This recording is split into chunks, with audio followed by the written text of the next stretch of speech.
TDP నేత BTech Ravi తాజాగా సంచలన వ్యాఖ్యలు చేశారు.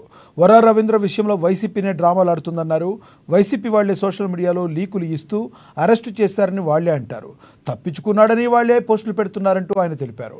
వైసీపీ నుంచి అతని ప్రాణానికి హాని ఉందని, ఆయన ప్రాణానికి హాని కలిగించాలి చూస్తున్నారని, ఆ సూచనలు కూడా కనిపిస్తున్నాయంటూ బీటెక్ రవి హాట్ కామెంట్స్ చేశారు.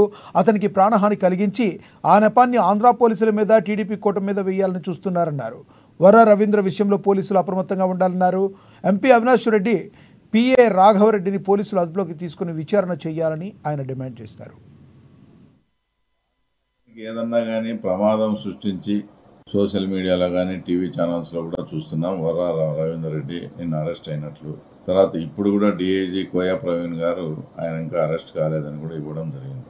అంటే మనం ఒక విషయాన్ని సునిశ్చితంగా కనుక గమనిస్తే, వైసీపీకి చెందిన సోషల్ మీడియా వల్లే నిన్నంతా కూడా వర రవీందర్ రెడ్డి అరెస్ట్ అయినారని పెట్టడం, తర్వాత మళ్ళీ వాళ్ళే ఈరోజు తప్పించుకున్నాడని మళ్ళీ వాళ్ళే పెట్టడం, ఇదంతా చూస్తూ ఉంటే దీని వెనక భారీ కుట్రకోణం ఏదైనా దాగి ఉందేమో అనే అనుమానం కలుగుతుంది.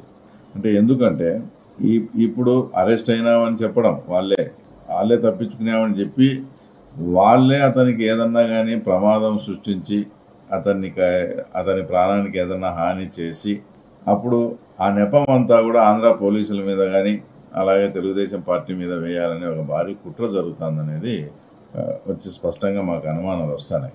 తర్వాత ఎందుకంటే వర్రా రవీందర్ రెడ్డి అనే వ్యక్తి పోలీసుల అదుపులో ఉన్నాడని తెలిసి తర్వాత ఈరోజు మళ్ళీ అతను లేడని చెప్తూ ఉన్నారంటే వైఎస్ఆర్ కాంగ్రెస్ పార్టీ అనేది